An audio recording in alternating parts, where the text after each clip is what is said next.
आज मैं आपको ऐसे कहानी बताऊंगा। आप कभी पत्नी के साथ बुरा व्यवहार नहीं करोगे, हमेशा साथ दोगे और प्यार करेंगे। एक रात का समय है, टेबल लैंप की हल्की रोशनी कमरे में फैली हुई है। अकेले सोफे पर बैठा है। उसके हाथ में उसकी दिवंगत पत्नी आरोही की तस्वीर है। खिड़की के बाहर बारिश की आवाज गूंज रही है। पूरा कमरा खामोशी में डूबा हुआ है। रोहन तस्वीर को देखता है, आरोही की हंसती हुई तस्वीर, आंखों में चमक और मुस्कान। वह गहरी सांस लेता है और अपने बालों में हाथ फेरता है। टेबल पर एक डायरी खुली हुई है, जिसमें आरोही की लिखावट दिख रही है। रोहन बोल रहा है, आरोही, क्यों नहीं बताया मैंने तुम मेरे लिए कितनी जरूरी हो। वह डायरी के पन्ने पलटता है और पढ़ने लगता है।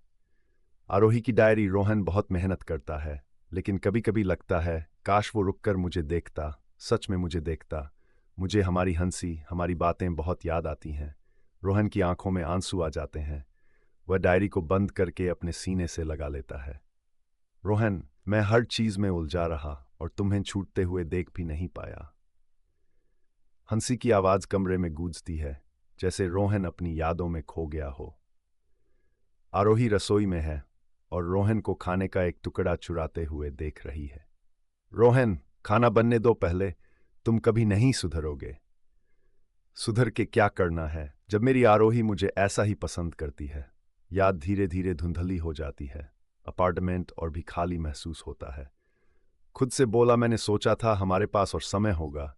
सोचा था तुम हमेशा यहीं रहोगी आरोही। रोहन बुकशेल्फ से एक पुराना एल्बम निकालता है। वह सोफे पर बैठकर उनके साथ बिताए गए पलों की तस्वीरें देखता है। जन्मदिन, छुट्टियां, घर पर बिताए हुए शांत पल। धीरे से बोला, याद है वो दिन जब तुमने पीली साड़ी पहनी थी। तुम मुझसे देर से आने पर नाराज थीं और माफी मांगने के बजाय मैंने बहस कर ली। मैं कितना अंधा था। वह एक तस्वीर को देखता है। आरोही खिड़की के पास बैठी है, ख्यालों में खोई हुई। तुम वहीं थीं आरोही, लेकिन मैंने कभी नहीं पूछा कि तुम्हारे मन में क्या चल रहा है। उसकी आवाज कांपती है और आंसू उसकी आंखों से बहने लगते हैं।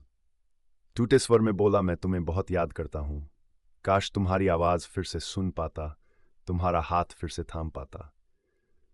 रोहन डायरी के अंदर एक लिफाफा देखता है।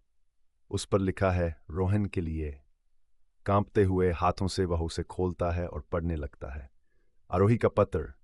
रोहन, अगर तुम ये पढ़ रहे हो तो मैं अब तुम्हारे साथ नहीं हूं। उन लम्हों का अफसोस मत करना जो हमने खो दिए। मेरे लिए यही काफी था कि मैंने तुम्हारे साथ ये जिंदगी बिताई।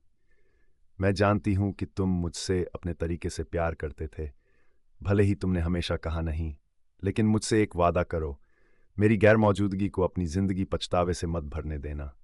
जियो, हंसो और मुझे मुस्कुराते हुए याद करना। मैं हमेशा तुम्हारे साथ हूं, हर बारिश की बूंद में, हर खामोश पल में। तुम्हारी। रोहन पत्र को अपने सीने से लगाता है रोते हुए, लेकिन उसके चेहरे पर हल्की मुस्कान आती है। धीरे से बोला, कोशिश करूंगा, तुम्हारे लिए कोशिश करूंगा। मेरे चैनल को सब्सक्राइब करके बेल आइकॉन को ऑन कर लेना, क्योंकि ऐसी सीख दूंगा जो आपको जिंदगी में सफल बनाएगा।